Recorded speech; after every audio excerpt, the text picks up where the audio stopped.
So after doing my pitch 500 times, I changed my strategy, changed my pricing. I got a lot of great friends, and I made people money over time.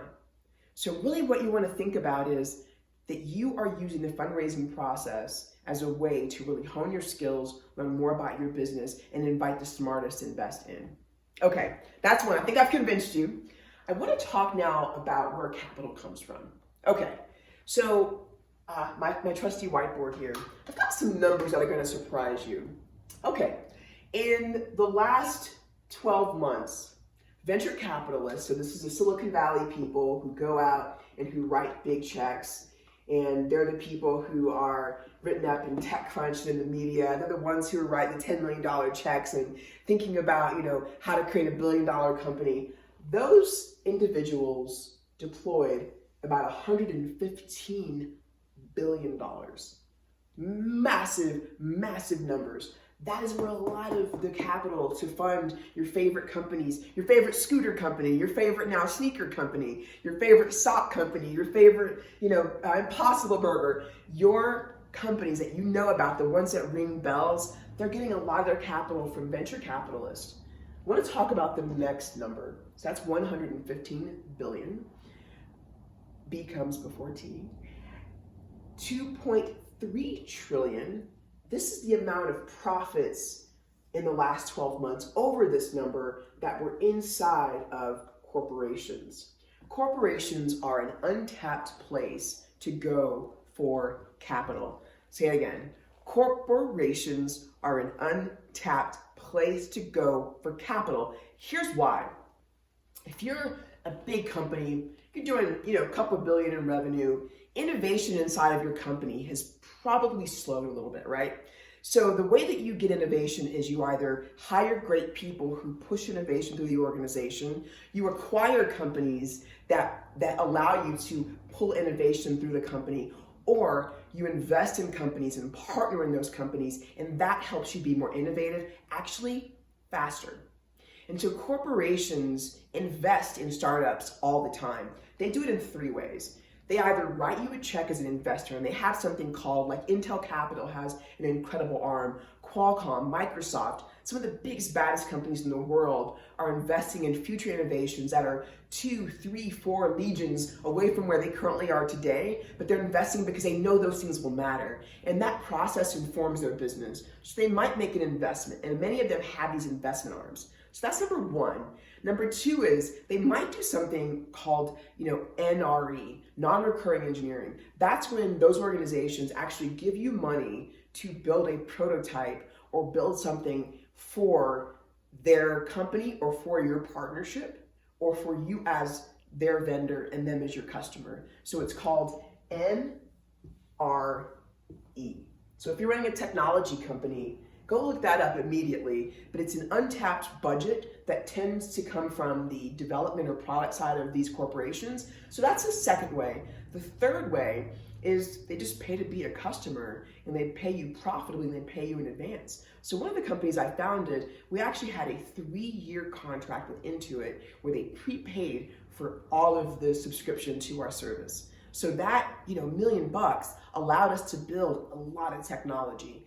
So guys, corporations are untapped.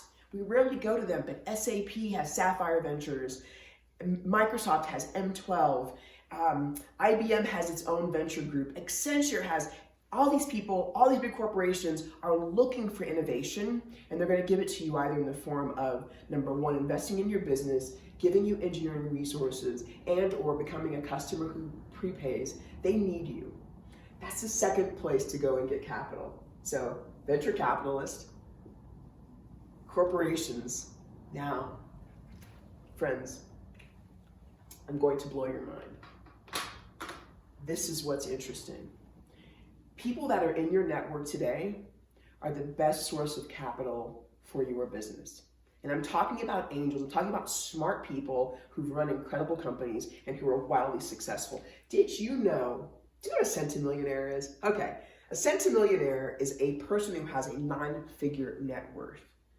And they have often gotten there, some through inheritance, but many through building high-value, high-impact businesses. So a centimillionaire is that $100 million plus person, and they tend to have something called a family office that invests on their behalf. So someone who's worth $100 million is probably not watching Shark Tank looking for ideas. People are bringing ideas and they're acting as a mini venture capital firm, okay? And so there's single family offices, which might be my $100 million family office, or multi-family offices where we might actually have multiple offices of our family offices together. I'm going to give you a resource. It's called the Family Office Club. I love these guys. You can actually find every family office in the country and the world through them. Amazing service, very reasonably priced. Go check it out. But that's the third. We have 36,000 centimillionaires in the US as of 2018. It's probably more now. That means there are a lot of Americans that have this incredible net worth. But here's what's also interesting. An accredited investor is someone who has over $1 million in net worth. There are a lot of them. Over 11%, almost 12% of our economy are people who have that level of net worth.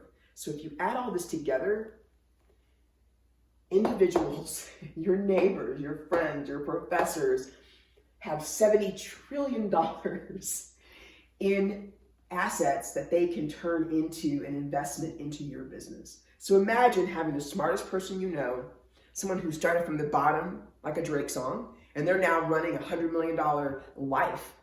That person is a potential investor, and it's likely that no one is asking them.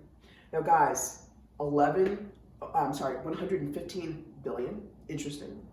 2.3 trillion. Wow, that's a huge number of corporations. That's all the profit that they're but American citizens, all 12% of you beautiful people with $70 trillion in assets, this is massive. The venture capital industry represents 0.15% of what individuals like you and me have in net worth. So I want to convince you that all of these are available. We don't even have banks here, which is a whole other thing. But individuals are a phenomenal resource for you and your business. Not only do you get capital from these folks, but you get connections. You get someone who actually knows how to run a business. From these corporations, you get a customer. You get lifetime resources. VCs, look, people talk a lot of things about VCs. I tend to like them.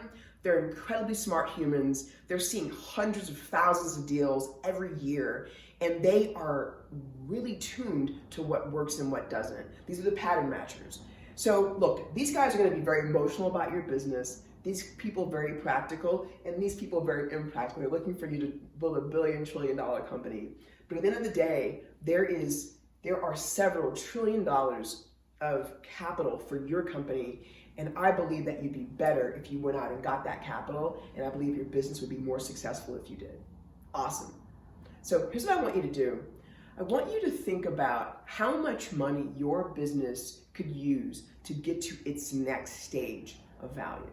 So what I mean by that is, let's say you're running a $2 million small business, and you've got a product that you sell to one particular market.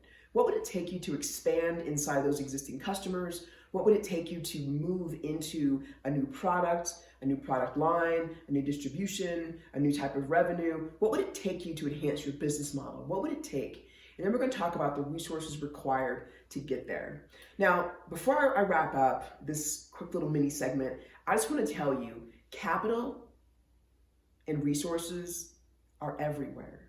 And they're good for your business, and they're good for this country, and they're good for you as a warrior. Okay, let's take a minute off.